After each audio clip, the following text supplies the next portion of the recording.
Thank you very much, Sukhbirji. We had a quick break there for a few moments. Before I jump in, being a traditional Hindu scholar, it's conventional to just refocus ourselves both on who we are and indeed why it is that we're gathered here. It's so easy to get into the flow of thoughts and arguments and details and discussion that sometimes we lose why it is we're here. And as a group of Dharmic people, I think we have a special orientation which would be worthy of bringing into the centre of our awareness and our discussions. So, apne apne guru nu yaad rakhe, as a group of Pandits would do, we would start this with just a small invocation. And so if you have no objection, I'll start it with a conventional invocation which we would use. Om Sahna Bhavatu Sahno Bhunaktu Sahaviryam Karvavahe Tejasvina Vidhitamastu Ma Vidvishavahe Om Shanti Shanti Shanti Om. And in that, the group of people would be invoking divinity and asking for guidance and protection. May we learn from each other in a spirit of harmony and trust and affection. May our efforts today be rewarded with illumination, which we carry back into our communities. And may our minds, our bodies, and our communities remain tranquil. So that's the invocation there. And again, as scholars, we are guided by a principle which is encapsulated in one of the Upanishads, which is Asatoma Satgamaya Tamasoma Jyotirgamaya Mrityorma Amritam Gamaya. And Satya is absolutely core to the journey that we've all on. Satya is often translated as truth, when in fact a closer translation of it would be to be reality. So we are on a journey ploughing through reams and reams of words and ideas and concepts which, as Jasdevji has very effectively and Prakashji has very effectively demonstrated, are clearly asat. They do not have foundations based on reality. So our journey is really to try and secure a vision of what is the real situation so we can find a real solution to that situation. My name is Satish Sharma. I am the General Secretary of the National Council of Hindu Temples. I've been, for my sins, it's so hard not to use Christian sort of words and aphorisms, isn't it? I've been re-elected to serve third term as General Secretary this weekend, and I'm the Chair of the British Board of Hindu Scholars, which is a group we're putting together to be able to articulate a Shastric perspective in an adversarial environment, which is quite unusual for Hindu scholars. Like Prakashji, I was blithely ignorant of this whole caste thing until it was thrust into our communities. And like all good Dharmic people, the first thing we instinctively do is to reflect and turn back. Are we actually guilty of this? Somebody's accused us of something that's hugely inappropriate. And so I went through that process as well, and being a representative and a worker with many of the mandirs, we did that at mandir level as well. And we came back first with an understanding that we were not guilty as charged. And so a journey started then to try and understand what had actually happened. Why were we being accused of this? Where did it come from? And it became apparent that we had been let down in the political space. It became apparent that the legal process that had been followed had been proven to be unjust. So we're in a system where such a huge injustice can be perpetrated, that the political system, that political process had been proven to be undemocratic, in that our right to voice our words and our opinions and contribute towards a judgment which affected us had actually been denied to us. And then further scrutiny revealed that even the academic process was deeply deficient. And it's the academic process which I want to talk a little bit about today. I think unless the academic process is addressed and identified for what it is, we have difficulty in challenging it. Much the same as Prakashji was saying that the social sciences do not warrant the badge of authenticity of genuine scholarly scrutiny. There is a great deal of confusion therein. Listening to Jasdevji and Prakashji, there are a couple of points I just wanted to touch base on before jumping in. One cannot prove a negative is a commonly accepted philosophical position. And in law, the assumption is one is innocent until proven guilty, and the onus of proof and burden of proof is on the person bringing an allegation of guilt. And yet, anybody who is an unbiased observer would notice that section 2.2, the explanatory notes, is immediately breaching that principle. It defines a derogatory situation, it labels us, it brands us very neatly, tightly. It says, these are the people, this is what's wrong with them. And it starts off on that premise, and we've been trying to defend that ever since. In our different ways, working according to our own journey, we've been trying to defend it in different ways, and I'm going to try and articulate the manner in which we think it should be defended and responded to. Turning to scholarship, in our tradition of scholarship, probably 90% of the work in producing a scholar is involved in trying to purify the receptacle of knowledge. So the person has to be trained to be sufficiently detached, to be sufficiently unbiased, to be sufficiently reasonable, logical and rational in their understanding, so that whatever is placed in front of them for them to scrutinize, they can actually see the reality of the situation. So unless a person has had a great deal of effort and has expended a degree of effort on removing their own veils and their own prejudices, that person is not deemed to be a worthwhile scholar. Whatever you put into a dirty receptacle becomes tainted. The scholars who I've come across in this particular work, I find severely lacking in that particular aspect. I would not deem them to be scholars worthy of being entrusted with the capacity to influence people. We have this concept of adhikar, and adhikar means that a person has to prove and demonstrate by virtue of merit and effort that they have acquired the quality to be able to speak at that particular point and to contribute into that forum. It used to be the way in this country. I remember attending my younger sister's graduation for her bachelor's, and the professor said, you now have acquired the ability to sit in the company of wise people. So for the bachelor's degree, it meant that you can now listen. And then when she acquired her master's, he said, you now have acquired the opportunity to question and speak in the company of wise people. And it wasn't until a person became a professor that you actually then acquired the ability to profess something. Now, if you study and scrutinize the scholars who participated in this, there are some severe deficiencies which then appear. And I'll touch on those as we jump in and go a little bit further. This started a journey with us, first to identify why it was that we'd been attacked, because it was absolutely clear that we had been attacked. There was no rationale for this, there was no evidence for this. And so not wanting to get involved in a lifelong study of this issue, but wanting to find a solution to terminate this and finish this so that our communities could go back to doing our work, we tried to understand in a very pragmatic manner why it was that we'd been attacked. And that led me on a little bit of a journey in terms of the history, in terms of the players, in terms of the philosophies that were at play. And I'm going to share some of those ideas with you.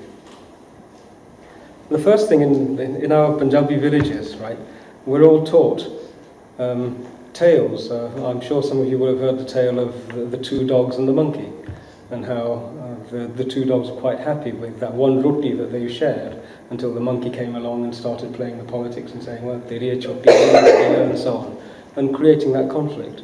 We're also taught many village level stories, such as gauging the person who is criticising you. We're taught to be aware of this, right? And if very basic assessments are done of the players who have been involved in this, we come across a group of players, none of whom have clean hands.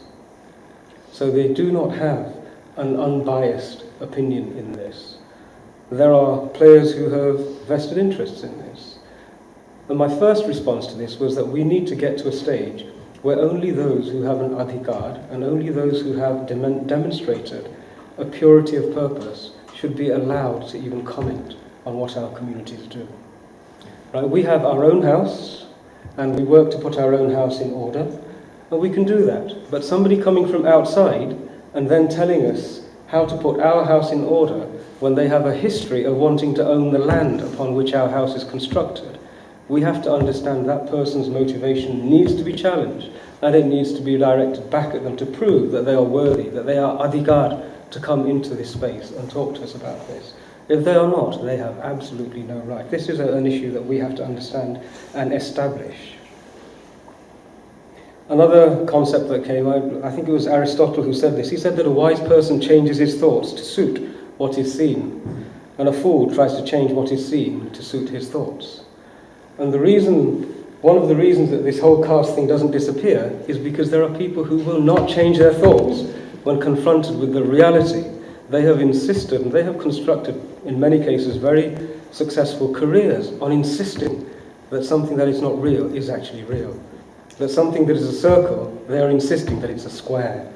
The reason they can't define it, and they have to use an elastic definition, is that the only way you can create a circle out of a square is by stretching the sides.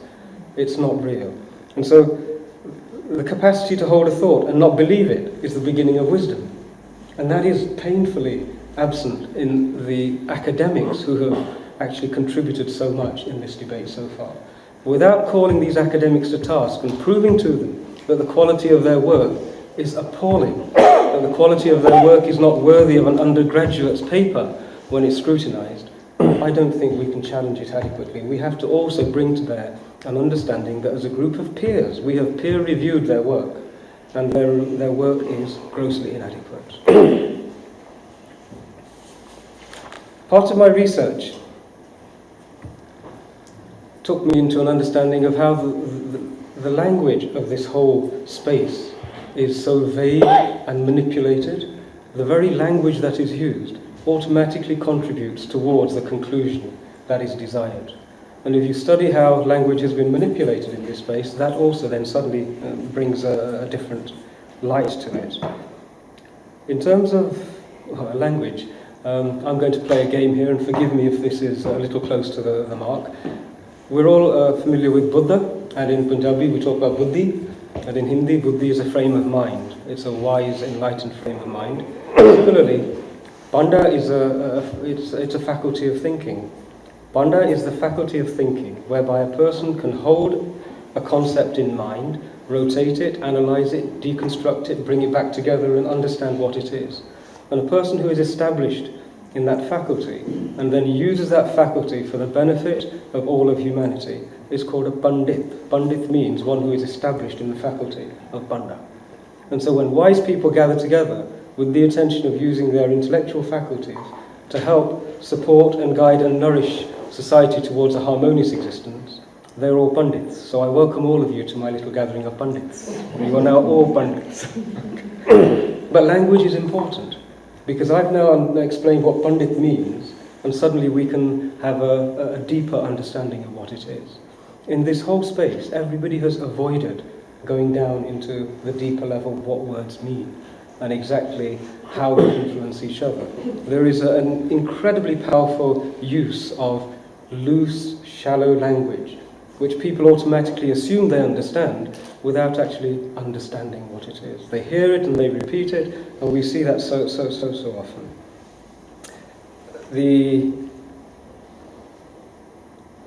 Behind the use of a word is the bhavna which is attached to the word. So we had, if I use the word Negro, in a purely intellectual, academic, scientific manner, it describes a particular colour. And yet, when it becomes nigger, because with that word there is associated all of the nasty, contemptuous unpleasantness, the word itself becomes toxic. And what these very, very clever people do is they move from one word to another word to the next word, but what they do is they disconnect those contemptuous feelings and attach them to the next word.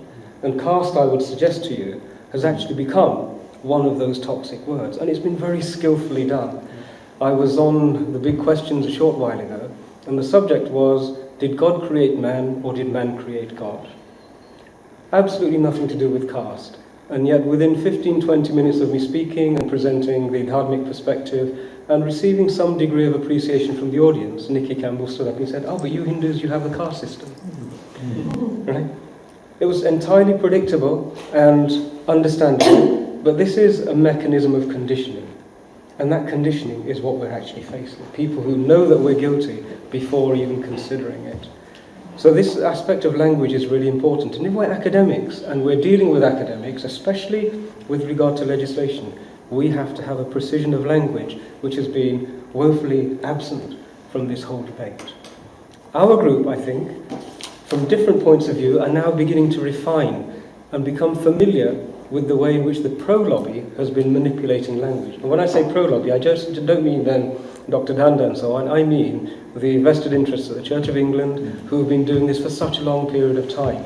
Once it was niggers, then it was packies, then it was wogs, then it was spics, then it was every range of derogatory language. You will notice the same thing. It's a new word, something's attached to it which is toxic, and suddenly you can launch it. And when the people catch on, you detach it and attach it to another word.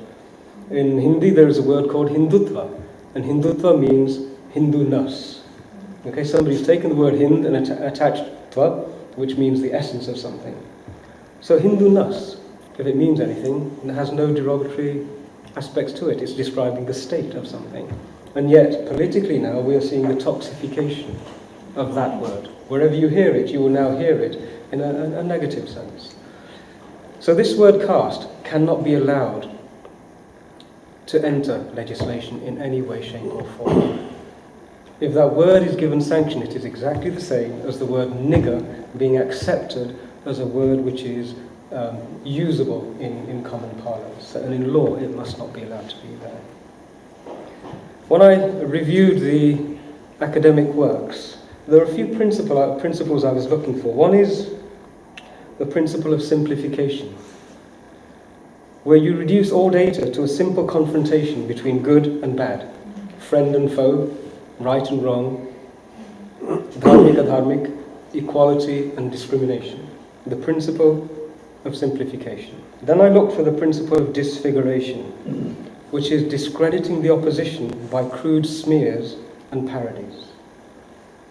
The third is the principle of transfusion, where you manipulate the consensus values of the target audience for one's own ends. Okay? The fourth is the principle of unanimity, presenting one's viewpoint as if it were the unanimous opinion of all right-thinking people. You drain the doubting individual into agreement by the appeal of star performers, by social pressure, and by psychological contagion. That's the principle of unanimity. And then there's the principle of orchestration, endlessly repeating the same message in different variations, forms, and combinations until it becomes an assumed truth. Has anybody come across those principles before? Goggles did it. Hey, Goggles. Yeah. Goggles. Now all of those describe perfectly the manner in which this caste academic social science has been constructed and the manner in which that construct has been applied to the process of legislation. They are all there. And those are actually the 5 basic principles of propaganda. They're not the principles of scholarship, they're the principles of propaganda. So in fact, it's very difficult, I think, for the opposition to deny that what they have been producing is in fact nothing other than atrocity literature. It's propaganda. And it needs to be identified as such. One of the key determinants of an exercise in propaganda is the politicization of victimhood. That becomes very, very real, where a person is forever identifying themselves as being the victim and soliciting the natural compassionate feelings that people have, where you want to help somebody who has perhaps been a genuine victim. But I would suggest that where we are now is akin to the position where the boy who cried wolf was, when he came to that stage where everybody thought, he has been crying wolf so many times, the evidence isn't there, we can't see a wolf, this person is doing this for their own political advantage. And I think we in this country have seen political activists who have been shouldering ancient transgressions and crimes, giving them contemporary validation, and then rushing around claiming that they are happening here and now.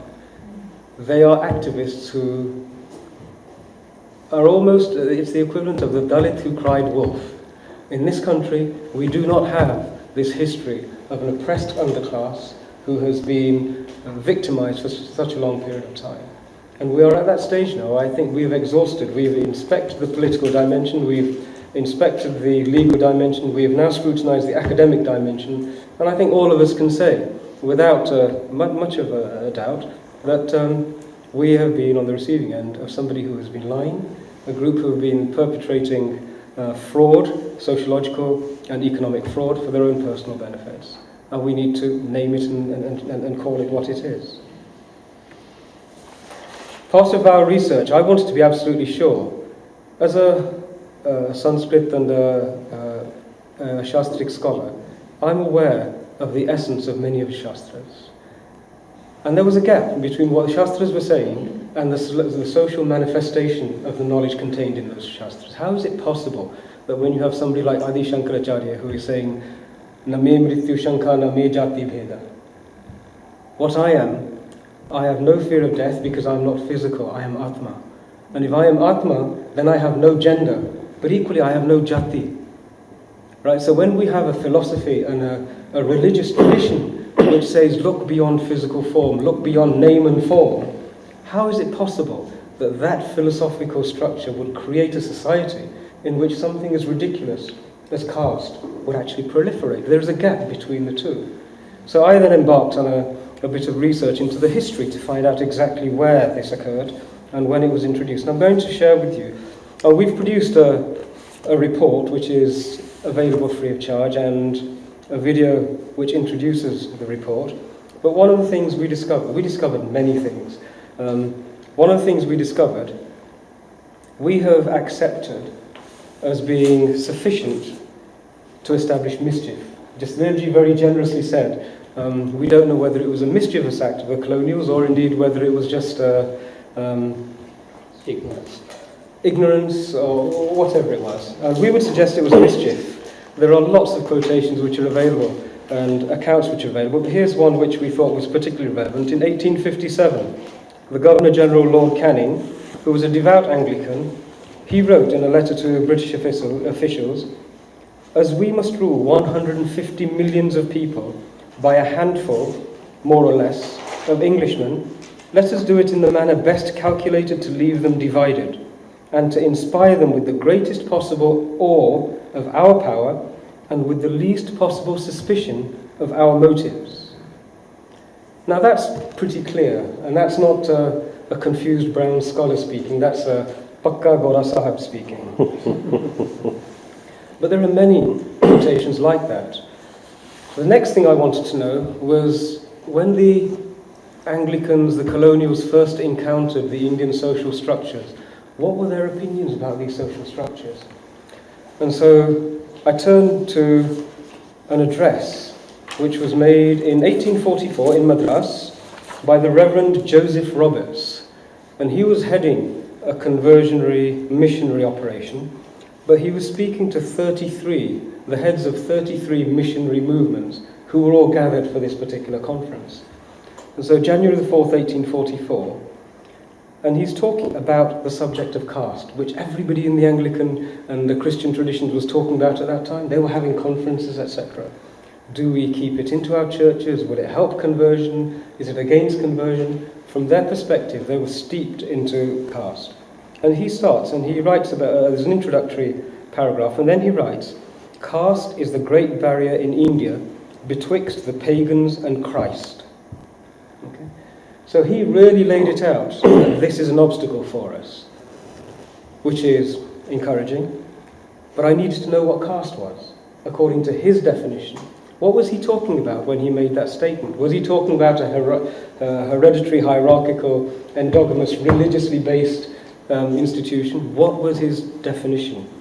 And he actually gives us the definition a little bit later on, which is going to be very, very useful for us. And in that definition, he writes, we wanted to know where this came from. He starts, we think, however, that this wonderful institution of India may be traced to a more probable source. When he says more probable, he's referring to the source of Shastric, i.e. from the body of Brahma came the Brahmins as the articulators, etc. And he says, well, we think there is a more mundane source that this wonderful institution of India came from. So we have a missionary saying this is a problem, in that we can't bring Christ to the pagans. We have the same missionary saying that this is a wonderful institution. So what is this institution? And then he goes on to define it, and he says, we are not convinced that all the tyrannical notions ascribed to this classification of men can be received as correct, i.e. it's not as bad as people are making out. And then he goes on to say, there was strong reference to the full and the constant provision for all kinds of artisans and labourers, so that in every emergency there might be a supply of the required workmen to meet the various wants of the realm. By fixing each person in a profession, there will be a greater perfection secured in the several works of arts, for the children, not being allowed to adopt any other calling, would naturally from the first dawning of thought associate themselves with their father's pursuits and try to emulate each other in gaining the greatest rewards. So he is talking about jatis. He is talking about occupational guilds. And he goes on to write that the level of perfection that they attained in their individual skills as craftsmen, as weavers, as sculptors, is due to the fact that from childhood they were involved in becoming familiar with the tools and the implements of their forefathers.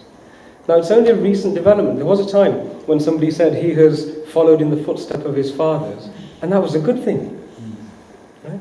And social scientists don't always get it wrong. Sometimes they do get it right. But there are many social scientists who have placed a huge amount of value on the knowledge capital that is enshrined and maintained and protected and preserved within guilds, within jatis, father to son, son to grandson.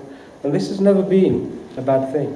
And we also know that birds of a feather flock together is a normal human, and not just a human, it's a normal phenomenon. The people of like mind, they understand each other. And so there are aspects to this which make it crystal clear that he was emphasizing caste as occupational guilds. So in 1844, there was no confusion that what they were referring to were the economic, cultural and social building blocks of the Indian society that they had to deconstruct in order for Christ to be brought to the pagans.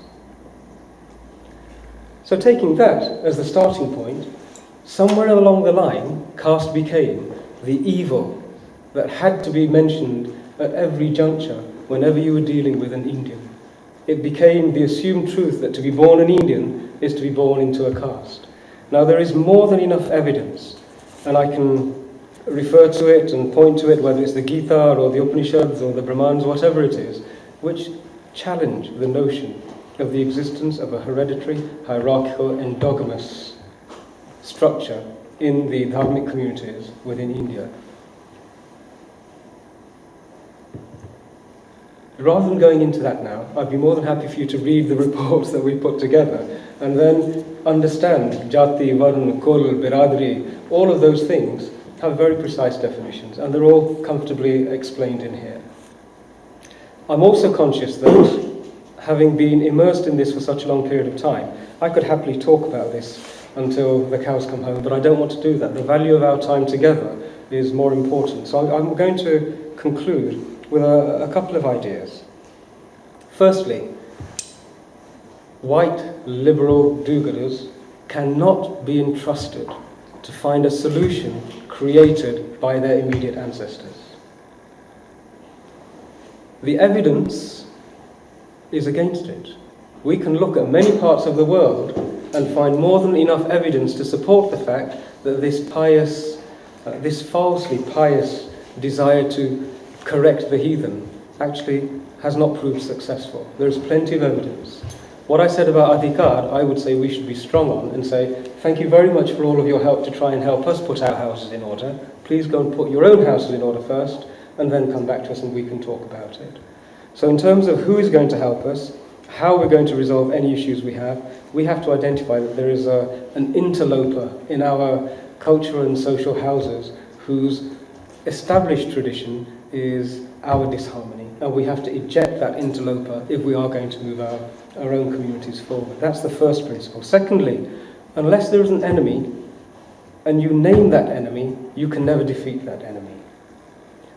If the Church of England was absent from the picture, this issue would never have gotten to where it is. Prakash, you were saying, why is it that this issue is so resilient? This issue is so resilient because it has very resilient supporters who will, today, they may lick their wounds and disappear, but they'll be back again next year or the year after. We have to name the fact that there is an institution with an established tradition of vilification and denigration of indigenous civilizations. and ours is one of those indigenous civilizations, that they are still currently engaged in vilifying and demeaning. We have to remove them from our own sphere of existence. And speaking at a very simple level, a bully does not stop unless that bully is challenged and made to understand that his transgression actually carries a cost for him or her as well. And we are dealing, the evidence of what we have in front of us establishes that we are dealing with an institutional bully. A bully who has a reputation, and there are more than enough cases which involve the established churches having been found guilty of bullying. It's a recognised fact. And we're on the receiving end of that bullying. Unless you make it difficult for a bully to get away with his actions, they will not stop. So I'd suggest that when we move to how we're going to respond to this, we need to make sure that we identify who it is we're expending our energy on, and we approach it directly.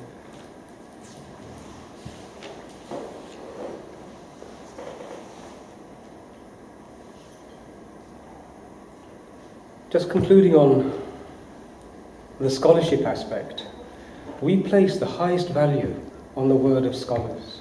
In our traditions, a scholar was not accepted as having worth unless, one, he was independent, so he could not be bought.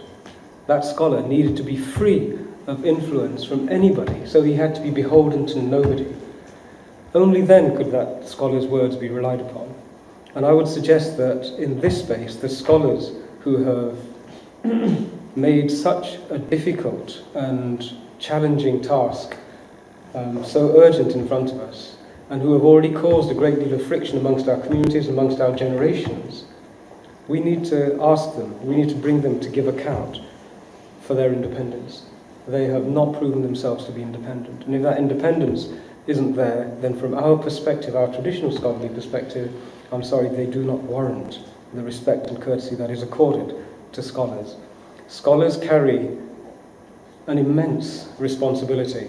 Scholars are the vehicles for either helping, supporting humanity to develop in a harmonious manner or derailing it. And I think we have people who, on that particular basis, do not qualify as having the right to call themselves scholars and academics. And on that totally non-confrontational, non-contentious issue, I would give my voice rest, and thank you very much for your patience.